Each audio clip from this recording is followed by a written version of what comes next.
సమంత గారు ఎవరినైనా చూసినప్పుడు భయపడ్డట్టు ఎప్పుడైనా మనము గమనించామా అంటే ఆల్మోస్ట్ ఎవ్వరు కూడా లేదు అని చెప్తూ ఉంటారు. ఎందుకంటే తను ఎప్పుడు కూడా ఎవరికి భయపడదు. ఏదైనా కూడా కరాఖండిగా ముఖం పైన చెప్పేస్తూ ఉంటారు. మీడియా ముందు అయినప్పటికీ కూడా ఏదైతే ఉందో నిజానిజాలన్నీ కూడా బయటికి అప్పటికప్పుడే చెప్పేస్తూ ఉంటారనమాట. సో ఆ విధంగా సమంత గారు ఇప్పటి వరకు ఏ ఒక్క పర్సన్ కూడా భయపడినటువంటి దాఖలాలే లేవు. కానీ కిచ్చా సుదీప్ గారు మాత్రం సమంత ఒక పర్సన్కి చాలా భయపడింది అనే విషయాన్ని షేర్ చేసుకున్నారు. అసలు కిచ్చా సుదీప్ గారికి సమంత గారికి ఏంటి సంబంధం, వీళ్ళిద్దరు ఎప్పుడు కలుసుకున్నారు, వీళ్ళిద్దరు ఏదైనా సినిమా చేశారంటే అందరికి కూడా తెలుసు. ఈగా సినిమాలో ఇద్దరు కూడా కలిసి నటించారు.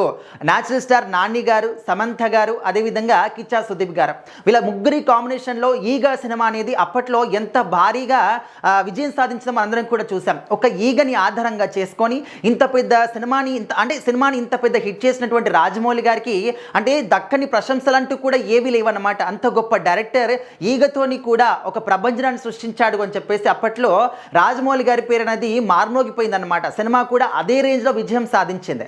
అయితే ఈ సినిమాకి సమంత గారు భయపడడానికి, ఒక పర్సన్కి భయపడడానికి అసలు లింక్ ఎక్కడ ఉంది అని చెప్పేసి అనొచ్చు.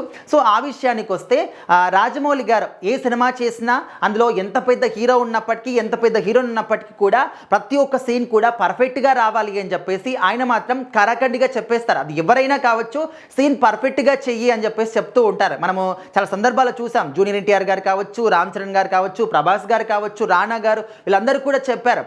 రాజమౌళి గారు ఆఫ్ ది స్క్రీన్ ఎంత సరదాగా ఉంటారో ఆన్ స్క్రీన్ ఒక సీన్ పర్ఫెక్ట్గా రాకపోతే చాలా సీరియస్ అవుతారు. ఖచ్చితంగా పర్ఫెక్ట్గా రావాల్సిందే. ఆ పర్ఫెక్షన్ కోసం ఎన్నిసార్లు అయినా కూడా మళ్ళీ టేకులు తీసుకుంటూనే ఉంటారని చెప్పేసి చెప్తూ ఉంటారు. సో అదేవిధంగా ఈగ సినిమాలో కూడా పర్ఫెక్షన్ కోసం రాజమౌళి గారు చాలా కష్టపడుతూ ఉన్నారు. అండ్ సమంత గారి విషయానికి వస్తే అప్పుడప్పుడే తను కొత్తగా వచ్చింది కాబట్టి సో మరి రాజమౌళి గారికి సమంతకి అంత పరిచయం లేకపోయినప్పటికీ పర్ఫెక్ట్గా చేయాలి అని చెప్పేసి రాజమౌళి గారు చెప్తూ ఉన్నారు. మరి ఇక్కడ సమంత గారు ఏంటంటే అప్పుడప్పుడే తను కూడా ఏంటంటే నేను పర్ఫెక్ట్గా చేయాలి అనేది తన మనసులో కూడా ఉంటుంది. సో ఆ విధంగా కిచ్చా సుదీప్ గారు తను కూడా ఈ సినిమాలో భాగమైనప్పటికీ కూడా సమంత గారితో మాత్రం ఎక్కువగా మాట్లాడేటువంటి అవకాశం మాత్రం రాలేదు. వచ్చినప్పుడు కూడా ఆయన మాట్లాడేవాడు కాదంట. జస్ట్ నార్మల్గా హాయ్ అంటే హాయ్, బాయ్ అంటే బాయ్, ఈ విధంగా జరిగేదట. సో ఇక్కడ సుదీప్ గారు ఏం చెప్తున్నారంటే సమంత మాత్రం ఇక్కడ రాజమౌళి గారు పర్ఫెక్ట్గా చేయాలి అని చెప్పేసి పట్టుబడతాడు కాబట్టి తన యొక్క పర్ఫెక్షన్కి, తన యొక్క అంటే మళ్ళీ చేసేటటువంటి ఈ విధానానికి చాలా భయపడేది రాజమౌళి గారి యొక్క డైరెక్షన్కి సమంత అని చెప్పేసి సుదీప్ గారు చెప్పారనమాట. కాకపోతే తను చాలా హార్డ్ వర్కర్ అండ్ వచ్చినటువంటి ఆ ఒక సీన్ని కావచ్చు, క్యారెక్టర్ని కావచ్చు చేయడానికి ఎన్నిసార్లు టేకులైనా కూడా పర్ఫెక్షన్ కోసం మళ్ళీ అయినా కూడా ఏమాత్రం కూడా విసుగు చెందకుండా అంటే ముఖంలో అదే చిరునవ్వుతోని అదే విధంగా ఉంటారన్నమాట. ఎంత కోపం వచ్చినా, ఎంత బాధలో ఉన్నా కూడా ఆ ఫేస్లో మాత్రం చిరునవ్వు అదే విధంగా ఉంటుంది. కానీ ఇప్పటి వరకు రాజమౌళి గారికి సమంత భయపడుతుంది అనే విషయం మాత్రం చాలామందికి తెలియదు అనమాట. అంటే ఇప్పటి విషయం తెలియదు, బట్ అప్పుడైతే రాజమౌళి గారిని చూసినప్పుడు సమంత గారు టెన్షన్ పడుతూ భయపడేదట.